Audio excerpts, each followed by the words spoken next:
out of cycle update. Cryptocurrency or criminal currency? CryptoTalk.fm. My name is Leister. I'm your host. Kamala Harris reportedly has made comments in private that Bitcoin is nothing more than criminal currency. It's money for criminals. It's money that's for bad actors. I don't think anybody was surprised. Let me clarify what I just said. Anybody who was paying attention would not be surprised. Kamala is an extension of Joe Biden. The Democrats in the current administration have all been anti-crypto, as Leister at CryptoTalk.fm has repeatedly told you over the past. And there has been some chatter across various video platforms around, is Trump really pro-crypto? The answer is yes. Was he pro-crypto in the past? The answer is no.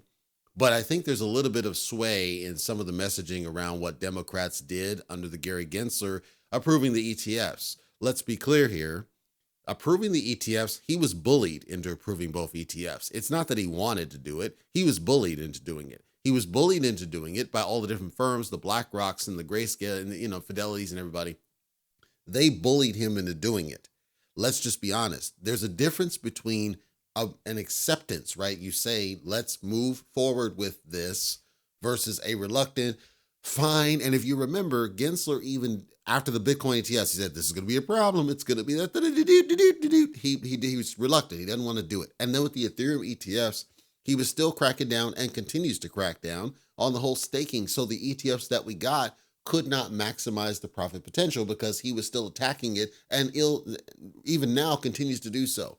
So I want to make sure that we calm down this narrative that Democrats started to be embracing a cryptocurrency or that Democrats did what Trump wouldn't do or any of that bullshit, because no, the truth is the Democrats even now are anti-crypto. Gary Gensler is anti-crypto. Janet Yellen's anti-crypto. Everybody in the Democrat, everybody, all of them, they're all anti-crypto despite having bags, let's be clear, but they're all anti-crypto for the regular American citizen. They don't want you to have access to the ability to generate wealth, generational wealth, because they want you to be dependent on the system. So with Kamala Harris, the hope, and people were crossing their fingers on the Democrat side, that Kamala Harris would go away from what Joe Biden did, and she would actually be smarter about it and say, no, we need to actually embrace this thing. Clearly the people want it, so let's do the right thing.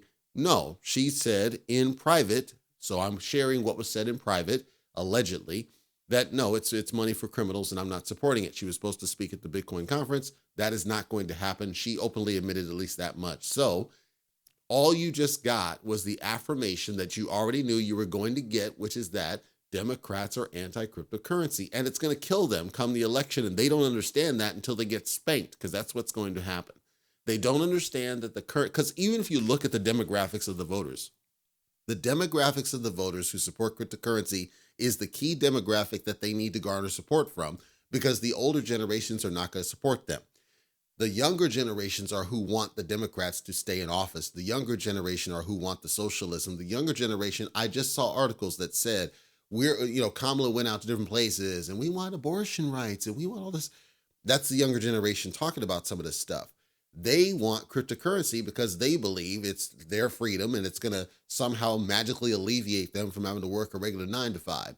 So when you get the Democrats fighting all that stuff for 4 more years of just abuse and fighting it and anti-proof of work and all these things that are the antithesis of where we were going when we were running up, I'm telling you straight up, she is basically saying, I don't want to win it. Okay, look, I would respect her more if she just said, look, Biden, please do not nominate me. I don't want this shit either, man. I saw what you went through. I don't want that smoke. Pick somebody else. Pick Gavin frickin' Newsom. Pick Hillary Clinton. Pick Michelle Obama. Whoever, whatever. Pick somebody else. Please don't pick me. I don't want any more of this. She got beat down over the last 4 years. Miss Border Czar didn't really do her job. She got beat down. So she doesn't want this smoke, which is why I said Donald Trump is going to eat her alive on the debate stage. She is not equipped for this because she doesn't understand that she should be doing the opposite of what Joe Biden was doing. Mike Pence was supposed to run lockstep with Donald Trump. He didn't do it. He ran and basically started fighting against Donald Trump near the end. And that was to his detriment. That was different because in that situation, he went against the voice of the voters. When you go against the voice of the voters, you're killing yourself. Donald Trump, the one thing you can say about him, he switches gears according to what his voters are telling him to do. So he understands how to keep his base happy. That's what he does. He just shifts, right? So, and people are like, no, you should just hold fast to your own stuff. If your stuff is against the voice of the American people, it's not the right answer. And that's what gets you killed come election time. And that's why we keep flip-flopping come election time. That's what got Obama killed on his second, where he almost lost to Rich freaking Romney, because people were dissatisfied with him because he was doing the wrong stuff. He was going against the voice of the American people. That got Obama killed near the end. He almost lost. It was razor freaking thin. He almost lost that business. Hillary Clinton lost against Donald Trump because Hillary Clinton was just going to be an extension of Bill Clinton, but Hillary Clinton also has sketchy stuff going on behind. People understood what that was, and Donald Trump had the right message for his voter base, and he spoke the right messaging about making America great again and blue-collar jobs. He said the right stuff. Kamala Harris had one freaking job, which is, you know what? Biden was wrong about this attack on cryptocurrency. It's obvious he was wrong. I'm going to flip gears because I already know I'm coming up from behind.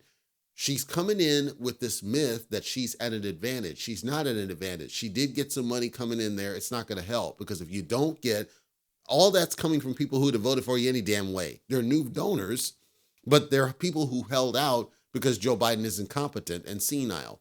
Not anybody new. You haven't pulled anybody from Trump's side. The only way you're going to do that is cryptocurrency, because it's the last, or really the economy as a whole, because it's the last vestige. It's the last point to where you're going to sway voters. If you don't go after those people and convince them that you have the right message and that we're going to get our country back on track, I'm sorry, you're going to get absolutely creamed come the, no pun intended, come the freaking debates and come the election.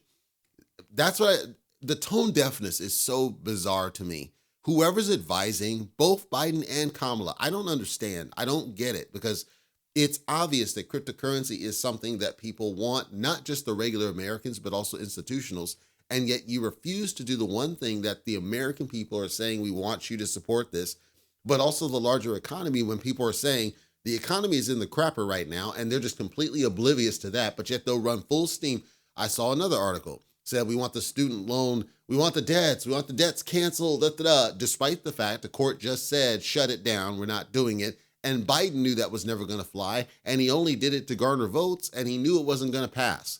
He was trying to pull an end run against the system, and it failed. So what trick do you have? The only trick that she has now is fighting about abortion rights.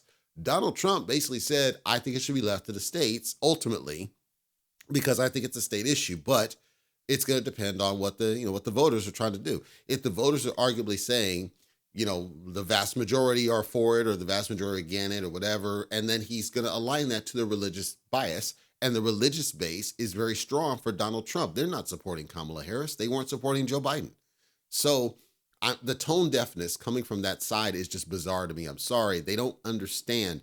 They don't listen to the voice of the voters, and that's the problem. Last election, they did not vote for Joe Biden. They voted against Donald Trump. And the reason they voted against Donald Trump was because of mean tweets, not because of anything around his policies. Bottom line. So Kamala Harris is going to get absolutely smashed if she doesn't course correct and get a clue. Whoever's advising her, and I know I have like one or two senators who listen to the show, somebody needs to get in her ear and help her understand cryptocurrency is what people want right now, and it's the hot button issue. It's the ticket. It's going to be the tiebreaker this time. It's not going to be abortion. It's not going to be guns. It's not going to be any of that. It's going to be the economy, and to a smaller degree, cryptocurrency. Somebody needs to get in her ear and help her understand. If you think it's a criminal currency, I challenge that, because fiat can be used for the same effing crimes. And you know that because you're a freaking past prosecutor. You know what the deal is. You're pandering to people who don't have your best interests at heart. And if you want to beat this man, you need to get a clue and stop creating bias against cryptocurrency, because it's going to cost you the damn election, and you're going to get schooled if you don't course correct.